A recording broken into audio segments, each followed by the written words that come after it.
Bab 718. Tuan, apa yang bermasalah? Begitu banyak orang dari mereka meledak, mereka pasti ketakutan. Tidak, itu jelas bukan murni rasa takut. Arjuna melompat dari kereta, kemudian berlari ke depan sambil berteriak. Jenderal Ardian, Saudara Galang, tolong sampaikan perintah, pasukan akan segera berhenti maju. Mendengar suara itu, Galang menoleh ke arah Arjuna. Arjuna, kenapa harus berhenti maju? Pasukan kota teratai mungkin memiliki lebih dari satu kantong, kantong di depan mungkin lebih besar dari yang tadi. Di pemerintahan prefektur kota Tamanjati. Orang yang duduk di kursi prefektur bukanlah prefek kota Tamanjati, melainkan seorang pria berjubah naga ungu tua. Pria itu bersandar di kursi, matanya memperlihatkan aura membunuh yang ganas. Dia adalah Raja Sravon dari pemberontakan ini. Kota Tamanjati telah diduduki oleh pasukan kota teratai. Raja! Seorang prajurit datang dengan tergesa-gesa dari luar. Raja Sravon melambaikan tangannya lalu berkata, bicaralah. Pasukan patroli telah menyeberangi Sungai Hijau, kata prajurit itu. Raja Sravon mengambil gelas anggur dari atas meja, meminum semuanya, meletakkannya, baru lanjut berkata, apakah Adeo membakar kapalnya? Sudah, sesuai rencana Raja. Baiklah. Suruh Dahlan bersiap, begitu pasukan patroli keluar dari gunung, segera kepung mereka. Raja, pasukan patroli tiba-tiba berhenti di hutan. Entah mereka menyadari sesuatu atau bukan. Oh. Raja Sravon meletakkan gelas anggur di tangannya, mencondongkan tubuh ke depan. Ardian dan putranya sudah menyadari bahwa kantong besar kita ada di Kabupaten Lunaris. Lapor. Seorang prajurit lain masuk, prajurit yang datang kemudian membawa berita terbaru. Setelah istirahat sejenak, pasukan patroli terus berjalan ke Kabupaten Lunaris. Dua informasi yang jauh berbeda ini membuat Raja Sravon tampak sangat buruk. Ketika penasihat militer di samping melihat Raja Sravon tampak marah, dia pun berteriak kepada dua prajurit yang datang untuk melaporkan situasi. Beritahu Dahlan untuk menyelidiki situasi, baru melapor ke sini. Meskipun Ardian dan Galang itu berani dan tak terkalahkan di medan perang, otak mereka biasa-biasa saja. Jika mereka dapat mengetahui rencana ini, Yuda tidak akan bisa mengambil alih kekuatan militer dari tangan mereka. Adeo dan Dahlan adalah saudara, mereka juga Jenderal Raja Sravon yang cakap. Selain itu, penasihat militer lanjut berkata, sekalipun mereka menyadari bahwa Kabupaten Lunaris dalam bahaya, selama mereka menyeberangi Sungai Air Hijau, mereka telah jatuh ke kantong kita. Satu-satunya perbedaan adalah mati lebih awal atau lebih lambat. Petik 2. Berbicara tentang yang terakhir, kebanggaan dalam nada bicara penasihat militer tidak bisa lagi disembunyikan. Dia yang membuat rencana ini. Perahu telah dibakar, pasukan patroli. Sekelompok orang yang tidak punya pengalaman, hanya bisa mati. Pergi. Raja Sravon melambaikan tangannya. Setelah menghancurkan pasukan patroli baru laporkan lagi, tidak perlu melaporkan hal-hal lain. Dia memiliki hal yang lebih penting untuk dilakukan. Dia perlu mengerahkan lebih banyak energi untuk mencegah Danis kembali dari perbatasan utara untuk melakukan serangan balik. Baik. Kedua prajurit itu menerima perintah, kemudian pergi. Tunggu. Raja Sravon menghentikan kedua prajurit itu. Beritahu Dahlan. Setelah pasukan patroli masuk ke perangkap, jangan tinggalkan satu pun dari mereka, bunuh mereka semua. Raja, kata penasihat militer, ada satu orang yang tidak boleh dibunuh. Oh ya. Raja Sravon berkata lagi, orang yang bernama Arjuna harus ditangkap hidup-hidup. Siapapun yang menangkap Arjuna hidup-hidup, akan kuberi hadiah 50.000 tael emas. Ketika berita itu disampaikan ke pasukan kota teratai, semua prajurit sangat bersemangat. Mereka ingin menyerang dengan cepat, menangkap Arjuna hidup-hidup, kemudian mendapatkan 50.000 tael emas. Pasukan kota teratai, yang terputus karena mundur di Sungai Air Hijau, merasa sangat sedih setelah mendengar berita itu. Hal yang baik, mereka bahkan tidak mendapat bagian. Apakah pelajar berkulit putih dan bersih yang ada di kereta itu? Raja tidak adil. Setelah mereka untuk menyeberangi sungai baru mengatakannya. Jika dia mengatakannya sebelum menyeberangi sungai, aku akan menangkapnya secara langsung, protes seorang prajurit yang duduk di atas kuda dengan marah. Bab 719. Kamu berkoar-koar lagi. Ada begitu banyak pasukan patroli, kamu bisa menangkapnya begitu saja, balas seseorang. Aku berkoar-koar. Mereka hanya pasukan patroli yang merupakan sekelompok pecundang. Prajurit itu menepuk kuda perang di sampingnya. Petik 2. Apakah kalian percaya? Kalau aku menunggang kudaku ini, kemudian langsung masuk dan menangkap pelajar itu, para pecundang itu belum tentu sadar. Kavaleri pasukan kota teratai sangat ganas, tidak hanya di Bratajaya, tetapi juga di seluruh negara. Ketika berita tentang 50.000 tael emas untuk menangkap Arjuna hidup-hidup menyebar, pasukan kota teratai yang mengepung Kabupaten Lunaris menjadi lebih bersemangat. Semua orang menunggu Arjuna untuk mengambil 50.000 tael emas. Sedangkan di pihak Arjuna, pasukan maju kurang dari 5 mil lagi, lalu Arjuna memerintahkan pasukan patroli untuk berhenti lagi. Kita awalnya memang akan melawan pasukan kota teratai. Tidak masalah kami bertemu mereka lebih awal atau terlambat. Jika mereka berada di Kabupaten Lunaris, kenapa kita harus mundur? Lawan saja mereka secara langsung. Galang berkata dengan marah.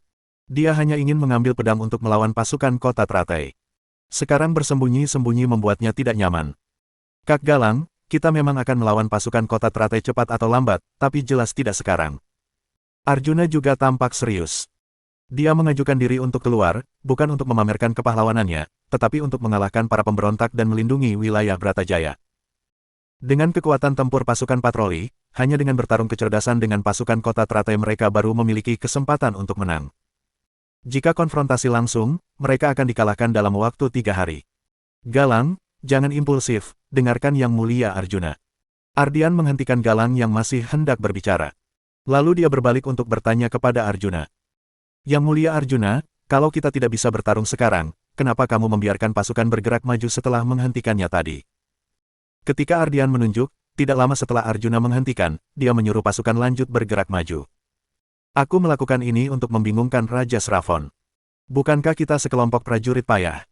Sangat wajar bila kita berhenti terus. Maksudmu setelah istirahat, kita akan terus bergerak maju? Ya. Arjuna mendongak, melihat hutan yang lebih lebat di depan, lalu mengganti topik pembicaraan. Tapi, kali ini berbeda, tidak semua dari kita pergi bersama. Arjuna menoleh untuk bertanya kepada Galang. Kak Galang, berapa banyak resimen yang dimiliki pasukan patroli sekarang? Awalnya ada 10, tetapi sekarang hanya tinggal 6, jawab Galang. Arjuna merenung sejenak, mengangkat tangannya, lalu berlabuh di Kabupaten Lunaris. Kak Galang, setelah kita masuk ke hutan di depan, kamu bawa 1 resimen prajurit langsung menuju Kabupaten Lunaris. Aku akan menyuruh Ayumi memimpin 5 pengawal wanita untuk mengikutimu. Kemudian kamu pilih lagi 100 prajurit, Ayumi dan yang lainnya akan belajar melempar granat sambil berjalan. Tuan Arjuna, sebaiknya aku membawa semua saudari bersamaku. Aku yakin mereka tidak akan bisa melempar dengan akurat karena mereka baru mulai belajar, itu akan membuang-buang granat. Ayumi keberatan, karena dia merasa sayang pada granat. Granat tidak mudah dibuat, jadi masing-masing harus mengenai sasaran. Tidak harus akurat, asalkan bisa dilempar lebih dari 3 meter. Bawa 100 kotak, lemparkan semuanya. 100 kotak dan lemparkan semuanya, Ayumi merasa makin sakit hati saat mendengarnya. Tidak, tidak. Ini bukan tawar-menawar, ini perintah, kata Arjuna dengan serius. Baik.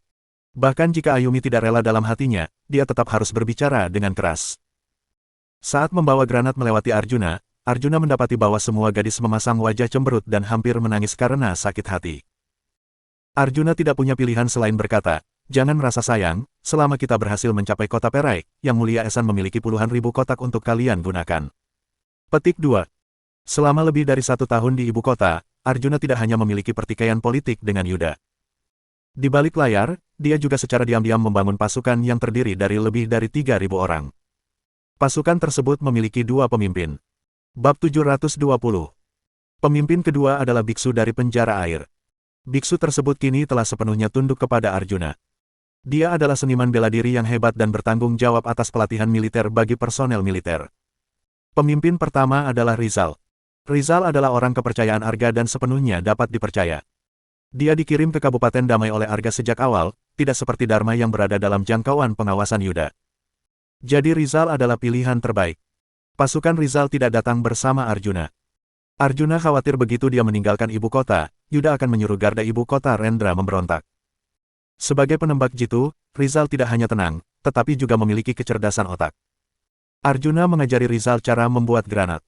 Ketika Arjuna dan anak buahnya meninggalkan ibu kota, Rizal menunggang kudanya pergi lewat rute lain ke kota Perai untuk mencari Esan dan diam-diam membuat granat sendiri di kota Perai. Benarkah? Gadis-gadis itu menoleh. Tentu saja benar, tapi sebagai gantinya kalian harus. Arjuna menunjuk kota-kota di tangan gadis-gadis itu. Suruh saudara-saudara dari kamp patroli melempar semua ini. Arjuna, bolehkah aku melempar toples anggur ini? Tanya Galang. Galang menatap kendi anggur itu dengan tatapan mendamba. Tadi dia melihat gadis-gadis melemparnya, lalu kendi itu meledak saat dilempar keluar. Bukan hanya musuh, bahkan seekor puma pun bisa terbunuh di tempat. Sangat memuaskan, jadi Galang juga ingin mencobanya. Arjuna mengambil sekotak kayu granat kendi anggur, kemudian memberikannya kepada Galang. Kamu boleh melemparnya sesukamu. 1 kotak. Bukankah itu terlalu banyak, Tuan Arjuna? Ayumi menatap seluruh kotak granat kendi anggur di tangan Galang, dengan perasaan tidak rela dan iri. Sebagai kapten pengawal wanita, dia hanya boleh melempar paling banyak 10. Galang langsung diberi 1 kotak, hal ini benar-benar membuatnya iri. Ayumi, jangan pelit, usaha kita besar. Setelah itu, Arjuna berkata kepada Galang. Kak Galang, kamu harus belajar keras nanti. Aku tidak akan bertanggung jawab jika kamu meledakkan dirimu sendiri. Kamu tidak perlu mengingatkanku, Arjuna. Galang memeluk kotak granat itu erat-erat. Setiap sel di tubuhnya bersemangat untuk mencoba. Arjuna menyingkirkan senyum di wajahnya, kemudian berkata. Kak Galang, setelah melewati hutan, kalian mulai berteriak akan menuju Kabupaten Lunaris. Makin heboh, makin baik. Ayumi, kamu bawa gadis-gadis dan 100 orang yang dipilih oleh Kak Galang, melempar bom di sepanjang jalan. Tidak boleh berhenti. Kalian harus mengebom sekeliling hingga berasap. Tidak ada musuh di sekitar pun harus mengebom. Ayumi tampak tak rela lagi. Ya, harus terus mengebom, tidak boleh berhenti karena tidak rela. Ini perintah. Arjuna menekankannya secara khusus karena takut Ayumi akan berhenti di tengah-tengah. Aku sudah mengerti. Galang tampak paham. Apakah kamu melakukannya mencegah musuh melihat jumlah orang kita? Arjuna mengangguk. Ya, kalian harus mundur segera setelah hari mulai gelap. Ingat, tujuan perjalanan kalian adalah untuk mengintai pasukan kota Teratai. Tidak boleh bertarung sampai mati. Kalian harus mundur setelah hari mulai gelap. Petik 2. Takut gadis-gadis itu akan memandang rendah mereka, para prajurit yang dipimpin oleh Galang memiliki semangat yang berbeda dari yang sebelumnya. Mereka sangat berani. Para prajurit dari 4 resimen yang gagal keluar juga minta izin dari komandan korps mereka. Mereka juga ingin keluar untuk melawan pasukan kota Teratai. Para prajurit wanita sekali lagi, tetapi sebagai pria, mereka bersembunyi di belakang lagi. Tidak peduli era apa, pria tidak mau menunjukkan kepengecutan di depan wanita. Para komandan korps tidak tahan, jadi mereka bertanya kepada Ardian mengapa mereka bisa keluar. Sedangkan Ardian bertanya kepada Arjuna. Korps lain tidak perlu keluar. Jika mereka tidak keluar, apa yang mereka lakukan di sini? Tidak perlu melakukan apapun, istirahat saja di tempat. Khawatir prajurit korps yang tersisa akan membuat masalah, Arjuna pun menambahkan. Petik 2. Tunggu sampai langit gelap. Setelah langit gelap, kita akan melakukan sesuatu yang besar. Petik 2. Bab 721. Berbeda dengan yang diharapkan Arjuna. Galang kembali sebelum hari benar-benar gelap. Pasukan yang pergi bersamanya berjumlah lebih dari 4.000 orang. Ketika mereka kembali, hanya tersisa 1000-an orang. Ardian adalah orang pertama yang bergegas maju, mencengkram Galang yang berdebu lalu bertanya, Galang, apa yang terjadi? Disa juga bergegas maju untuk menghitung jumlah prajurit wanita. Nyonya Disa, tidak perlu menghitung. Lagi. Begitu Disa mulai berbicara, Ayumi yang menundukkan kepalanya berujar, kita kehilangan 7 saudari. Disa sangat terkejut, 7. Apa yang terjadi? Penjaga wanita Ayumi dilatih oleh Arjuna di Kabupaten Damai. Keterampilan mereka sebanding dengan prajurit elang besi.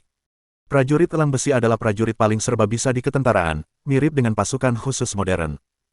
Kehilangan salah satu prajurit ini adalah kehilangan yang sangat besar. Sekarang 7 prajurit hilang, Disa benar-benar sakit hati. Saat Disa berbicara, Arjuna juga mendatangi Ayumi. Tuan Arjuna, Ayumi meremehkan musuh, pantas mati. Tolong hukum aku, Tuan Arjuna. Ayumi berlutut di tanah, kemudian mengangkat pisau pendek ke atas kepalanya. Arjuna membantu Ayumi berdiri. Petik 2. Sekarang bukan saatnya membicarakan ini. Ceritakan apa yang kalian hadapi. Petik 2. Tuan Arjuna, kita keluar dari hutan. Nona Ayumi, jangan banyak bicara untuk saat ini. Galang menyela Ayumi. Petik 2. Arjuna, kita harus segera bertarung. 50.000 pasukan kota Teratai adalah angka yang salah. Pasukan kota Teratai yang mengepung kita berjumlah 100.000 lebih orang. Petik 2. Berapa banyak? Ardian yang telah berpengalaman pun berkeringat dingin. 50.000 pasukan kota Teratai sudah cukup menakutkan. Apalagi 100.000. Jumlah mereka hanya 20.000 lebih orang. Sekalipun 20.000 orang ini adalah pasukan serigala, mereka dalam bahaya. Apalagi pasukan patroli yang tidak pernah berperang atau menderita. Di antara pasukan patroli, banyak tentara begitu takut hingga mereka mengompol dan terus berteriak memanggil ibu mereka. Beberapa orang bahkan ingin melarikan diri. Arjuna melompat ke atas batu, kemudian berkata kepada pasukan patroli. Apakah kalian semua takut? Isak tangis dari bawah sudah memberitahu Arjuna jawabannya. Arjuna lanjut berkata, 100.000 pasukan kota teratai mengepung kita, jangankan kalian, aku juga takut. Perkataannya mengejutkan para prajurit patroli. Biasanya pada saat seperti ini, bukankah atasan seharusnya menangkap beberapa orang biasa, kemudian memenggal kepala mereka sebagai peringatan? Kenapa Arjuna? Galang juga bingung, tetapi Ardian memberi isyarat kepadanya untuk tidak berbicara. Ardian telah menyadari bahwa dengan metode pelatihan mereka sebelumnya, tidak efektif untuk melatih prajurit muda ini. Mereka tidak punya pilihan lain, jadi biarkanlah Arjuna mencoba. Arjuna lanjut berkata, sekarang jika kita pergi berperang melawan 100.000 pasukan kota teratai, itu seperti memukul batu dengan telur. Kita tidak bisa mengalahkan mereka, jadi kita akan bersembunyi. Hari sudah mulai gelap, hutan ini adalah tempat persembunyian terbaik kita. Sama seperti bermain petak umpet saat kita kecil, jangan biarkan pasukan kota teratai menemukan kita, ini. Arjuna melihat sekeliling. Semua orang tahu, kan? Tahu. Karena kalian tahu, maka dengarkan perintahku. Dalam satuan 100, setiap perwira akan membawa prajuritnya untuk bersembunyi. Petik 2. Pasukan patroli tidak pandai bertempur, tetapi mereka pandai bersembunyi. Atas perintah Arjuna, 20.000 orang lebih berhamburan ke setiap sudut hutan. Kak Galang, bawa pengawal pribadimu dan Ayumi untuk menggali lubang dan mengubur ranjau. Nanti baru aku jelaskan apa itu ranjau. Ayumi, berikan tali besimu kepada Jenderal Galang, mereka menggali, kalian mengubur. Baik. Ayumi dan para prajurit wanita mengambil sekop dari pinggang mereka, lalu menyerahkannya kepada Galang dan pengawal pribadinya. Meskipun Galang penuh dengan pertanyaan, saat ini sedang terburu-buru, jadi dia mengambil sekop, kemudian mengikuti Ayumi untuk mengubur ranjau. Mohon dukungan dari Om Ante-Ante sekalian buat subscribe agar Mimin terus semangat untuk up novel seru lainnya. Sekiranya ada kebutuhan buat subbag, silakan inbox Mimin atau tuliskan di kolom komentar. Terima kasih.